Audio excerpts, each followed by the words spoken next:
हम लोग 200-250 साल तक गुलाम थे, एकदम मजदूरों की तरह। मतलब अंग्रेज इतना शोषण करते थे, बच्चों ने कितना प्यारा भाव वो नाटक मंथन किया था जलियांवाला बाग वाला, इतना समझ लीजिए।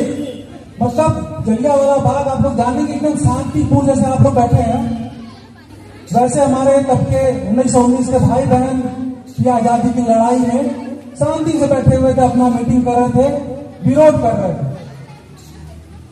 सरकारी हुकूमत का, अंग्रेजी सरकार का, हुकूमत का। कुछ नहीं वो लोग किए थे, शांति से बैठे थे। और तब तक जनरल डायर, उसका एकदम खूनी अक्षरों से लिखा, उसका इतिहास आप लोग पढ़िए, वो एकदम मतलब किसी को भी, किसी भी भारतीय एकदम कीड़े मकोड़ों से भी गया गुजरा, एकदम मतलब शांति से बैठे थे, गोली चलवा दिया सब पे। इसका बाग है जलियांवाला बाग, एकदम गोली चलवा दिया सब पे, एकदम मतलब कोई भी आदमी खड़े नहीं रहा। ये अंग्रेजी हुकूमत थी, ये अंग्रेजी हुकूमत थी। अभी हम लोग दिल्ली का सुन रहे हैं, दिल्ली का सुने थे, युवा सब क्रांति छेड़ दिए हैं। क्यों क्रांति छेड़ दिए? आजादी के लिए, हमको बढ़िया स्कूल मिले, हमको बढ़िया नौकरी मिले, हमारा पेपर लीक ना हो, हम जीवन में सफल बने, किसी तरह का करप्शन हमारे देश में ना रहे। तो इसकी उस लड़ाई में कितनी बड़ी हम युवाओं की जीत हुई। भारत सरकार जो है उसी पर नक्शे कदम पे चल रही थी, पेपर लीक को लेके, तमाम तरह के करप्शन को लेके, पैसा देकर सीट दे रही थी, तमाम तरह का रोकथाम नहीं था, और किसी तरह की भी अकाउंटेबिलिटी नहीं ले रही थी। उसके खिलाफ आज भी वो जो प्रदर्शन है, वो गलत के खिलाफ, वो अन्याय के खिलाफ, वो गुलामी के खिलाफ आज भी देश के सभी युवा एकत्रित हैं। और आप भी पूरे देश भर में अपने स्कूल में अनियमितता को लेंगे, टॉयलेट, शिक्षा, टीचर, क्लासरूम, इलेक्ट्रिसिटी, पंखा, सबको लेके चारों तरफ बच्चे पूरे अपने लड़ाई लड़ रहे हैं। तो ये क्रांति है बच्चों, ये देखिए आजादी हम लोग को मिल गई एकदम, उसमें कोई शंका नहीं है। कितनी कुर्बानियां दी गई, कितने खून बहे, कितने शहीद हुए, कितनी शहादत हुई, पर वो आजादी थोड़ी सी रह गई है, थोड़ी सी रह गई बच्चों, इतना मिल गई है, थोड़ी सी रह गई है। तो वही आजादी की सब बच्चे लड़ाई कर रहे हैं, और उसी का परिणाम है कि आज सारे बच्चे युवा अपनी आवाज बुलंद कर रहे हैं, शिक्षा को लेके, नौकरी को लेके, रोजगार को लेके, अच्छे इंफ्रास्ट्रक्चर को लेके, सभी एकत्रित हैं। तो वही गुलामी से आजादी लेने के लिए बच्चों हम लोग को भी एकत्रित रहना है, और हम लोग को अधिकार छीनना पड़ेगा।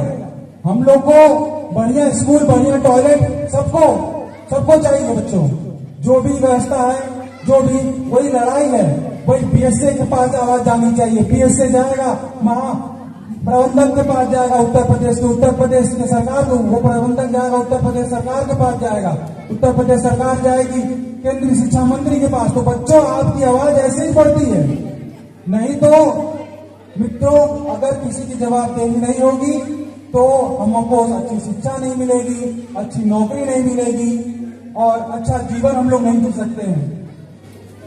ये चीज इस आजादी के पर्व पे, जो इतनी आजादी हम लोग को 90% मिल गई है, 10% और बची हुई है, उसी के खिलाफ हम लोग हमेशा एकजुट हैं, और अपने भारत माता को अपने कुछ बन के दिखाएं, भारत माता को विश्व के स्तर पे बढ़ाएं, अपना नाम रोशन करें, माता पिता का नाम रोशन करें, अपने गांव का नाम रोशन करें, गुरुजनों का नाम रोशन करें, और सबसे महत्वपूर्ण, आप जिस स्कूल में रहते हैं, स्वर्गीय जगरदेव दादा जी का सम्मान में और उनका नाम रोशन करें। तभी होगा जब आप पढ़ेंगे, जब आप अपने पैरों पे खड़े होंगे, तब आपके स्कूल का नाम गर्व से लिया जाएगा। आप जब पहुंच जाएंगे कहीं बड़े मुकाम पे, तो आप आएंगे इस स्कूल में, और लोग पूछेंगे कि भाई बाबू मेरा, बच्चा मेरा किस स्कूल से पढ़ा है तो गर्व से बताएगा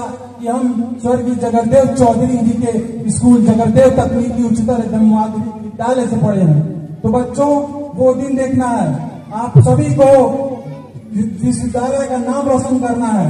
15 अगस्त के इस उपलक्ष्य में मैं अपनी इतनी ही बातें रखूंगा आपके सामने। बस आप लोग एकजुट रहिए और गलत के खिलाफ हमेशा एकजुट रहिए। कुछ भी सेवा नहीं मिल रही है, आप लोग को एकजुट रहना है, उसके खिलाफ अवश्य आवाज उठानी है। आपकी आवाज बीएसएफ तक जाएगी, हमने बताया बीएसएफ केंद्रीय मंत्री तक जाएगी आवाज। तो इसलिए बच्चों हमेशा एकजुट रहिए। सिर्फ विद्यालय के अध्यापक, प्रिंसिपल, प्रबंधकारिणी नहीं है, इसलिए हमेशा बुलंद रहिए और गलत के खिलाफ आवाज उठाइए। बहुत बहुत शुभकामनाएं और बधाई और सभी को जय भीम, नमो बुद्धाय, भारत माता की।